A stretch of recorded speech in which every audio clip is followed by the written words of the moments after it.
अजय प्रहार चैनल में आपका स्वागत है। आज उत्तर भारत में और मध्य भारत में कई जनपदों में जिस प्रकार से मौसम ने अलर्ट दिया हुआ है, उससे लू के थपेड़े, जिसे हीट वेव कहते हैं, उसकी आशंका बढ़ गई है और कुछ लोग कलवित भी हुए हैं। इस प्रकार के समाचार भी समाचार पत्रों में और मीडिया ने प्रसारित किए। इसमें जो सबसे विचित्र बात है, जिसको मैं रेखांकित करना चाहता हूं, कि शासन में हर हिसाब के पत्रावलियां चलती हैं और समय समय पर उनका एक अनुस्मारक जनपदों में भेज दिया जाता है और फिर जनपद उसमें किस प्रकार से क्या करते हैं, ये एक अलग बात है। मैंने कम से कम 22 जनपदों की प्रेस विज्ञप्तियों का मूल्यांकन किया और अध्ययन किया। अमूमन मुद्दे सब वही हैं प्रेस विज्ञप्ति में, ये कर लिया जाए, ये कर लिया जाए, ये निर्देश दिया गया, ऐसा निर्देश दिया गया। और उन निर्देशों में मैं ये नहीं कहता, शासन का मुझे नहीं पढ़ने को मिला इसलिए उस पर मैं कोई टिप्पणी भी नहीं करूँगा, लेकिन मैं ये नहीं कहता कि वो निर्देश बेकार हैं। निर्देश उपयोगी हैं निस्संदेह, लेकिन क्या केवल अखबार में निर्देश छप जाने से उनका अनुपालन हो जाएगा? एक प्रश्न। ये पहली बार नहीं हो रहा है, हर बार हुआ है। दूसरा प्रश्न ये है कि क्या इन अनुपालनों में कोई महत्वपूर्ण चीज तो नहीं छूटी है? और तीसरा ये है कि प्रतिवर्ष इस प्रकार से कागज पत्तर चला के मीटिंगें करने और अधिकारियों को बुला के हड़काना, इन सब चीजों से हम कोई दीर्घकालिक उपाय क्यों नहीं करने जा रहे हैं? ये इसका पूरी के पूरी चैप्टर ही बोला है उस किताब में, जिसमें हमें लू के थपेड़ों से लड़ना है। उसमें दीर्घकालिक उपाय क्या होंगे, ये चैप्टर ही गोल है। केवल एक आ जाता है हर मुख्यमंत्री का कि हमारे इतने करोड़ पेड़ लगेंगे, लेकिन आज तक मायावती ने एक बार 20 करोड़ से शुरुआत की थी, फिर वो बढ़ते चले गए। फिर अखिलेश जी का टाइम आया तो बड़ा कैमरे पूरे प्रदेश में लगे और वो Guinness world book of record में दर्ज हुआ, ये सब हुआ। लेकिन किसी भी मुख्यमंत्री ने ये दावा नहीं किया कि हमारे इतने करोड़ पेड़ लगने में, इतने अरब रुपए खर्च होने के बाद कितने पेड़ आज भी कुशल हैं 1 साल बाद, जबकि पेड़ 3-4 साल के बाद माना जाता है कि अभी जिंदा रहेगा। और कुल्हाड़ी तो कभी भी किसी पेड़ पे चलती है, उस पर तो कोई मनाही इस देश में, कागज में है, लेन देन करके वो सब छूट जाता है। तो सबसे मुख्य आवश्यकता है कि हम तात्कालिकता का तो निवारण करें ही, निवारण करने के लिए कार्य योजना बनाएं ही। और दूसरा ये कि एक दीर्घकालिक उपाय ऐसे होने चाहिए कि जिससे हमको, लू तो पहले भी चलती थी, ऐसा नहीं है कि शुरू हो गई है, लेकिन तब लू में इतने मरने वालों की संख्या नहीं होती थी। कारण क्या था कि तब तालाबों में पानी, कुओं में पानी और वृक्षारोपण बहुत घनघोर था, तो एक नमी बनी रहती थी।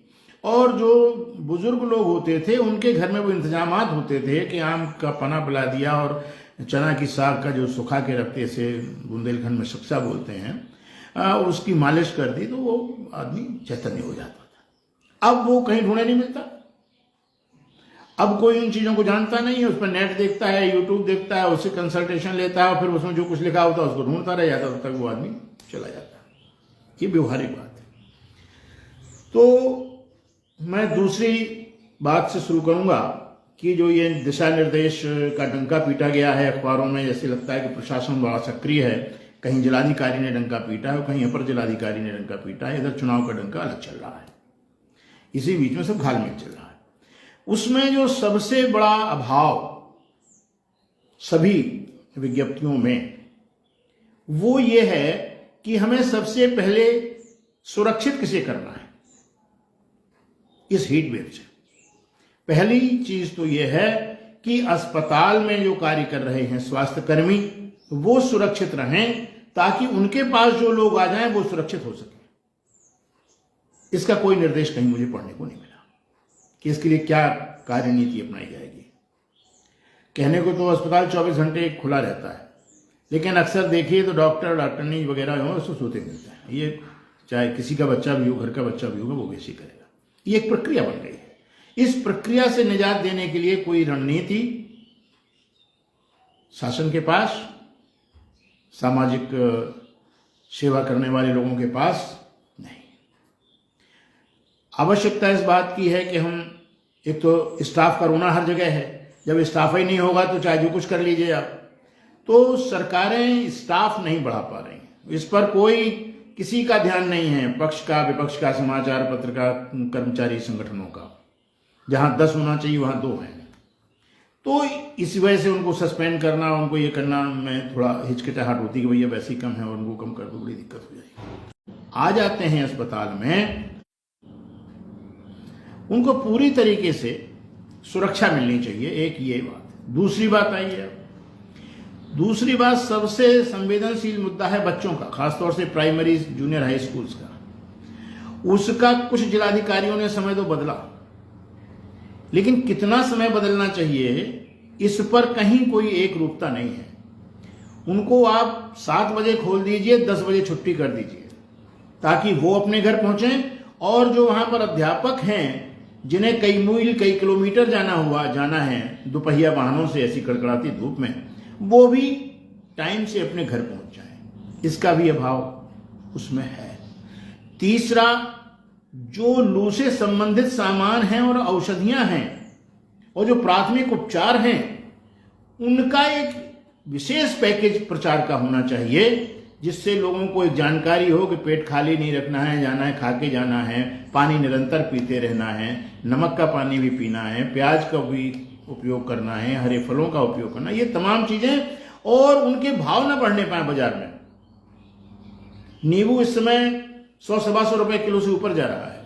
तो इस पर ध्यान देने का कहीं किसी विज्ञप्ति में मुझे जगह नहीं मिली कि जिसमें ये सब चीजें बहुत कायदे से, और केवल निर्देश हैं ये किया जाए, ये कर लिया जाए। वो सब बैठे हुए हैं, भागवत सुनते हैं, सब श्रोता हैं जनपद के तमाम विभागों के अधिकारी, और ये कर लिया जाए, वो कर लिया जाए, और वो चाय वाय के बाद मीटिंग खत्म।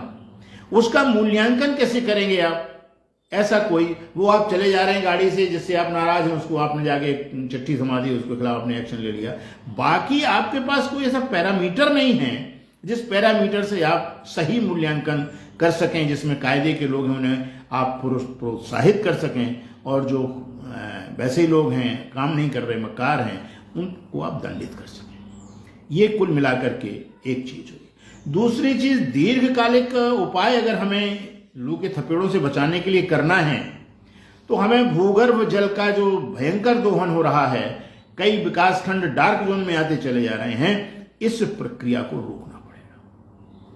भूगर्भ जल के दोहन पर कोई एक बहुत अच्छी नीति, जिसमें जनता का उत्पीड़न भी ना हो और पानी की समस्या भी ना रहे, और वो सुलभ भी हो और ज्यादा दोहन ना हो। और दूसरा, हमें परंपरागत पेड़ जिनको हाईवे बनाने में आपने काट के अलग कर दिए हैं, माफियाज ले गए हैं जिन पेड़ों को खरीद करके, जिसका कोई लेखा जोखा आपने कहीं सार्वजनिक नहीं किया कि कितने पेड़ कितने के गए, क्या हुआ, कहीं आज तक मीडिया में तो पढ़ने को मुझे नहीं मिला, ना देखने को मिला है। तो आपको बरगद तो हर 2000 मीटर पर लगा ही देना चाहिए, पीपल हर 1000 मीटर पर तो लगा ही देना चाहिए, नीम, पाकर, ये जो कुछ सघन छाया वाले पेड़ हैं, इनको बीच बीच में हर जगह आपको रोपित करना है, और ये कटने ना पाए, इसके लिए आपको कोई बहुत अच्छा इंतजाम करना है।